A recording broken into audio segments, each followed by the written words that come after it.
Assalamualaikum dan salam sejahtera. Selamat datang ke dalam channel ini. Sebelum mula, sila tekan subscribe dan aktifkan butang loceng agar anda sentiasa mendapat info terbaru dan panas daripada channel ini. Terima kasih.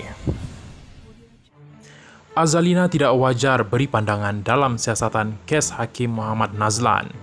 Menteri di Jabatan Perdana Menteri Undang-Undang dan Reformasi Institusi, Datuk Seri Azalina Othman Said, tidak wajar memberi pandangan dan maklum balas terhadap siasatan Suruhanjaya Pencegahan Rasuah Malaysia SPRM membabitkan kes Hakim Mahkamah Rayuan Datuk Muhammad Nazlan Muhammad Ghazali. Perkara itu ditegaskan oleh pakar perlembagaan Profesor Madya Dr. Muhammad Fatih Yusof yang berpandangan maklum balas Azalina yang mengesahkan persoalan itu tidak menepati prinsip bidang kuasa penentuan pelanggaran kod etika hakim yang terletak di bawah kuasa Badan Kehakiman sesuai dengan perkara 125/3 Perlembagaan Persekutuan. Persoalan Peguam Datuk Seri Najib Razak Tan Sri Syafiq Abdullah yang dilaporkan menulis surat kepada Azalina meminta Menteri mengesahkan SPRM mendapati Nazlan berkonflik kepentingan ketika mempengerusikan kes SRC International atau tidak, sewajarnya tidak perlu diberikan jawapan atau maklum balas, katanya dalam kenyataan. Kenyataan itu mengulas pandangan Azalina Othman yang menyatakan laporan berhubung pelanggaran kod etika hakim membabitkan Muhammad Nazlan sudah dikemukakan kepada Ketua Negara, Hakim Negara Tun Tengku Maimun Tuan Man. Pada Februari lalu, Azalina berkata, pelanggaran itu dikenal pasti menerusi kesimpulan dikemukakan dalam laporan SPRM. Muhammad Fatih berkata, persoalan berkaitan pelanggaran kod etika hakim adalah di bawah bidang kuasa Badan Kehakiman, sebagaimana yang termaktub dalam perkara 125/3 Perlembagaan Persekutuan.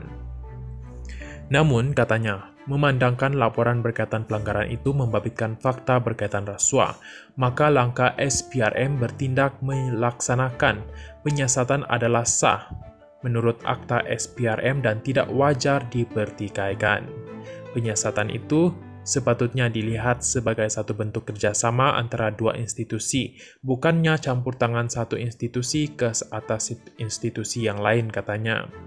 Beliau menegaskan kuasa SPRM tidak boleh dipertikaikan, kerana semua pihak sama ada dari badan perundangan, kehakiman, atau pentadbiran adalah tertakluk kepada siasatan kes rasuah.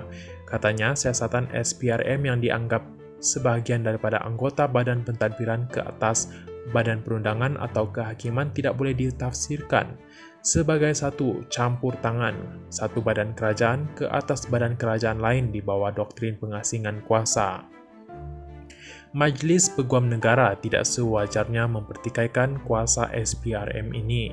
SPRM juga tidak memerlukan kebenaran ketua sesuatu cabang kuasa untuk melaksanakan siasatan ke atas anggota cabang kuasa berkenaan. Misalnya, SPRM boleh melakukan siasatan ke atas seorang anggota Dewan Negara tanpa perlu kebenaran daripada yang dipertua Dewan Negara, katanya. Beliau berkata begitu juga SPRM boleh menyiasat seorang hakim tanpa memerlukan kebenaran dari Ketua Hakim Negara. Namun, tegas beliau, SPRM tidak boleh menentukan persoalan sama ada Nazlan sudah melanggar kod etika hakim atau tidak, kerana ia adalah badan kuasa kehakiman. Justru beliau menggesa semua institusi yang menguruskan keadilan dan undang-undang dalam negara mengendurkan perbezaan dan menamatkan pertikaian terbuka antara satu sama lain berkaitan kes Muhammad Nazlan. Perbezaan pandangan Badan Kehakiman, SPRM, Majlis Peguam serta Azalina berkaitan kes itu boleh memberikan imej tidak baik terhadap kewibawaan pihak berkuasa dalam memastikan pemerintahan yang cekap, adil dan bersepadu dalam menghadapi cabaran rasuah negara. Tidak dinafikan setiap pihak, termasuklah Badan Kehakiman dan Badan Penguatkuasaan Undang-Undang seperti SPRM, mempunyai peranan dan tanggung jawab tersendiri yang perlu dilaksanakan. Komunikasi yang baik antara badan-badan penting ini amat penting. agar wujud persepahaman yang positif, terutamanya berkaitan dengan pelaksanaan bidang kuasa masing-masing, katanya. Muhammad Fatih berkata, kecelaruan dalam menetapkan bidang kuasa boleh diatasi dengan komunikasi yang baik antara badan-badan yang berbadu. Katanya rakyat tidak berminat mengetahui siapa yang berkuasa untuk melakukan apa yang benar.